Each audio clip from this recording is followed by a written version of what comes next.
तो वह बड़ा बेगैरत था और ये अल्लाह का शुक्र है कि बेगैरत था। ये भी एक नेमत में से। साहब किराए के लिए मकान पे आके रहे। अक्सर मोहल्लों में कोई मकान वगैरह खाली हो जाता है। दूसरे मोहल्ले से कोई साहब आए थे, बहुत शरीफ किस्म के इंसान थे। उनकी जवान बेटियां भी थी, उनकी बच्चियाँ उमूमन निकलती थी या बेगम कोई सौदा वौदा लेने जाती थी। तो बस कप्तान ने उनके बच्चे देखे, माशाल्लाह बहुत खूबसूरत थे। लोग आशिक हो गए, मगर आशिक उन पे नहीं हुए। वो एक लड़की बहुत खूबसूरत थी और वालदा भी उसकी बड़ी खूबसूरत थी। उन्होंने अंदाज़ा लगा लिया जो बेटी पर्दा करती है। एक बेटी उनकी उमूमन जो है वो दरवाज़े के अंदर वो पहले टाट के या पर्दे लटके होते थे, वो पर्दे के अंदर गोल हाला बना के वो बैठी रहती थी। वो बस दुनिया को वहीं से देखती थी, वो उमूमन दुनिया को वहीं से देखती थी। उसने ना हमने उसका कभी चेहरा देखा था ना कुछ देखा था। और ये दिलो जान से उस पर आशिक हो गए थे और हर वक्त एक ही गाना गाते रहते थे, ये कैसे मुमकिन है हमने शीनो कि दिल को दिल की खबर ना पहुँचे, उन्हें भी हम याद आते होंगे जिनको हम याद कर रहे हैं। और जी दिलो जान से आशिक हो गए और मुझे बता दिया कि भाई अब के जो मेरा इश्क है ना ये फ़ाइनल है, मैं अपनी वालदा को किसी टाइम भी भेज दूँगा और मुझे इससे ज़्यादा पर्देदार बाहया बाशरा खातून मिल नहीं सकती।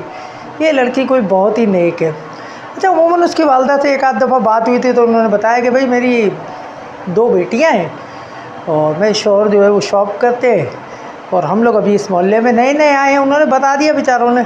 तो अब इसके जहन में वो दोनों बेटियां तस्वर थी। एक तो वो थी जो हर वक्त आती जाती रहती थी, जो स्कूल भी जाती थी करती थी, और एक वो थी जो पर्दे के पीछे थी।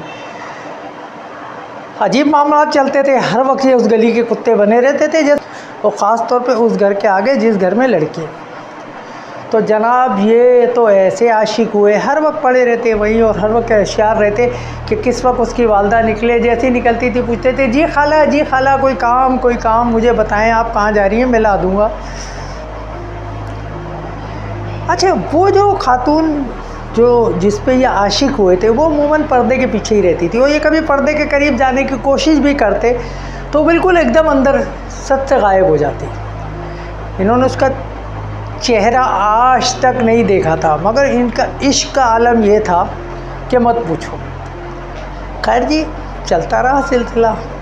हमारा क्या फ़र्क पड़ता है, हम तो साथ साथ। हम भी बड़े हौसला अफजाई करते थे, यार बड़ा ज़र्फ़ है तेरा। तो भी हर वक्त कोशिश रहते थे यार मैं किसी तरह पर्दे के उस तरफ या वो पर्दे के इस तरफ, ना वो आए आगे ना ये जाए पीछे, वही मामला चलते रहे। इसी तरह दीदार यार नसीब हो जाए, हमने भी हौसला अफजाई की। खैर आखिर कुछ दिनों बाद ऐसा हुआ अचानक कि उन साहब के घर उनकी वालदा आ गई। पता नहीं कब आई है तो हमें नहीं देखा। हाँ, एक दिन वो देखा कि वो बाहर चबूतरे पे बैठी हुई है, कहने लगी ये इनकी वालदा है।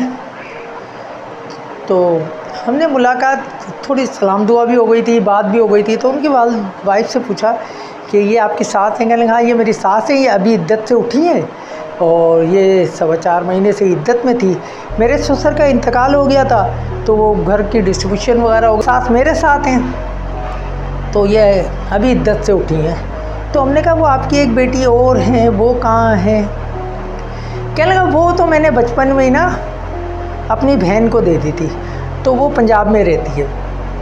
मैंने कहा तो वो जो एक खातून जो एक आपकी साहबजादी अक्सर दरवाजे में लटकी रहती थी और ये वो, कहने नहीं वो तो मेरी सास थी, इद्दत में थी तो बेचारी दुनिया को ना पर्दे से देखती थी।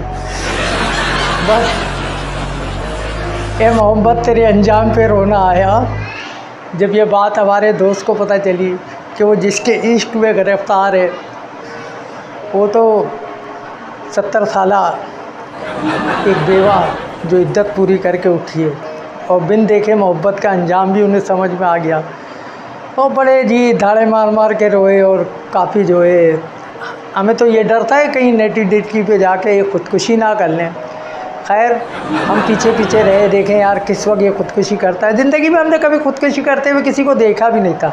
हमारी अगर अंदर से ख्वाहिश पूछी जाए तो ख़ुद भी यही थी कि यार हम किसी को ऐसे को देखें जो किसी ऊंची बिल्डिंग से कूद के मरे या किसी और तरह।